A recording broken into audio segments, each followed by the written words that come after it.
Ladies and gentlemen, welcome to the Rogers Kakasungura YouTube channel. I'm still in the village.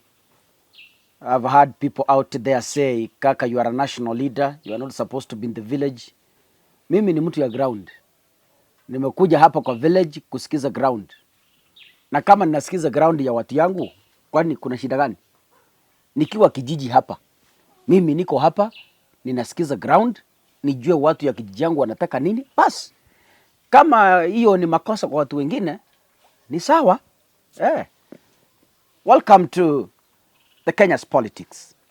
Ladies and gentlemen, yesterday, Raila Odinga made an official announcement of taking a break from the Kenya's politics. Can we listen to Raila Odinga? I'm not going to be very active in Kenyan politics henceforth, as I continue now to focus my attention on the continental campaign. But it is a phase, it is a transitional phase from active participation in Kenyan politics to moving towards African continental politics. That is Raila Odinga's speech.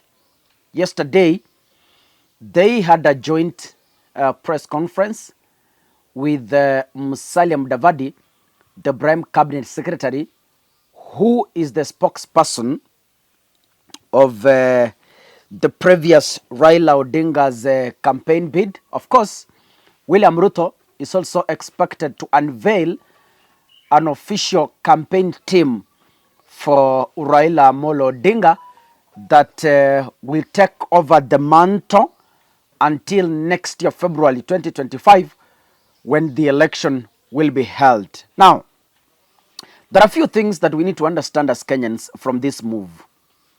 Now, from yesterday henceforth, Raila Odinga will not be actively engaged in the Kenya's politics. Remember, I told you this earlier.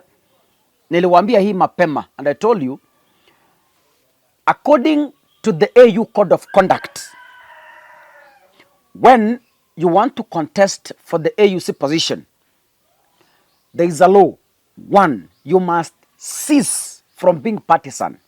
Being partisan means if you engage in local politics, it means you are becoming partisan. So they say, if you are contesting for the AUC chair, you must refrain yourself from engaging in local politics. Now, Raila Odinga's AU bid, then obvious truth that people ignore, but I know some of you will also ignore in this platform because of, I don't know, ignorance or what. William Ruto is the face of Raila's campaigns. Why? He is the president of the Republic of Kenya, and the people who vote are African presidents. Now, this is like a marriage. Ukipata wewe ni mwanasiasa and you want to contest for any political seat, be it you are an MCA, be it it's a governor, be it a senator, women rep, or any other political position, the first thing that people do is doing an alignment in the marriages before they declare interest. If you declare interest and your marriage is a bit confused, then people will begin to question you. Because even the Bible says, leadership begins from home. Raila Odinga and William Ruto must first reorganize their marriage back at home before declaring a national interest. Because a national interest will focus their gauge back at home. Utasikia kama Raila analeta vurugu kwao nyumbani, huo ni mfano, sijasema analeta, but that is an example.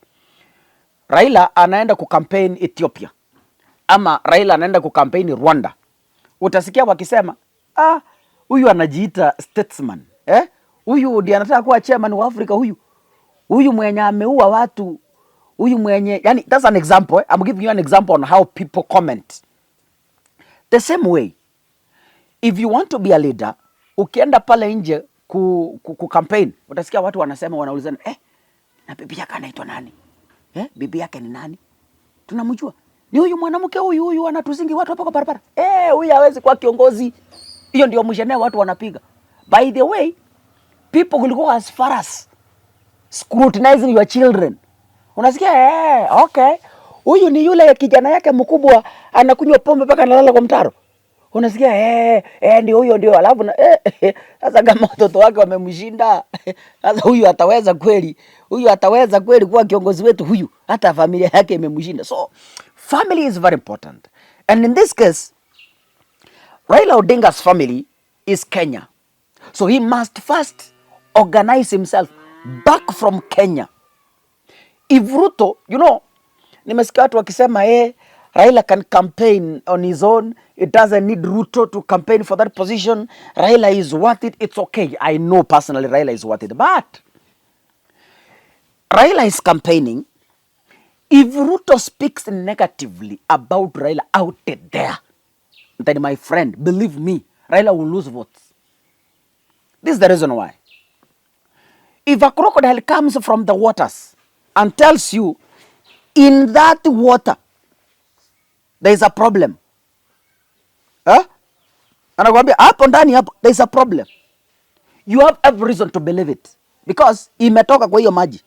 So if William Ruto goes out there aseme, yule mzee hawezi, amenisumbua Kenya, hataki amani, ni mtu ya vurugu huko nje. When Raila goes to Congo, when Raila goes to whichever country within the Republic of Africa, within the continent of Africa, not the Republic, if he speaks negatively about Raila Odinga, that is how Raila loses. So, they must align themselves. And aligning themselves is this. Ruto anaambia mzee, baba, mimi ninakusupport na moyo wangu wote uko nje. So, na hapa Kenya tafadhali, na mimi nipatie amani ya kuwa rais. They agreed. Raila akasema ni sawa, wacha basi nikupatie vijana yangu, uwaweke katika serikali, mufanye kazi pamoja. They agreed. What does this mean? The AUC position runs for 2 years. Yes, I think so.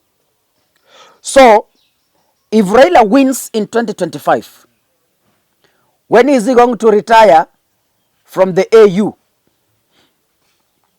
It is about towards the end of 2027. When are we having the general election?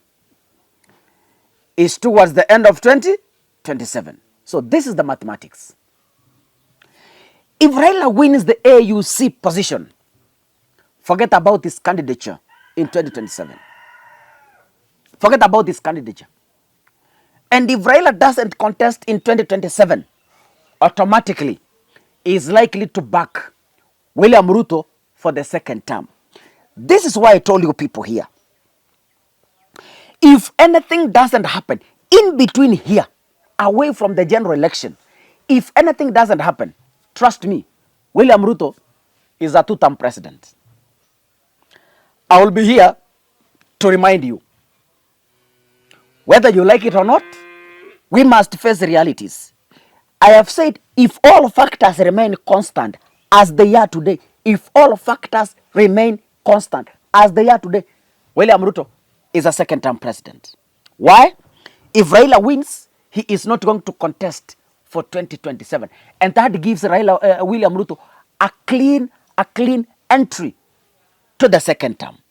Or unless and otherwise, a miracle happens that is not associated with the general election. But if we move to the general election in 2027, ndogo zanguni wa Kenya, sitaki ni wadanganye, Ruto ni president miaka 10. I don't like it, but it's a reality we are staring at. We can't change it, that is it.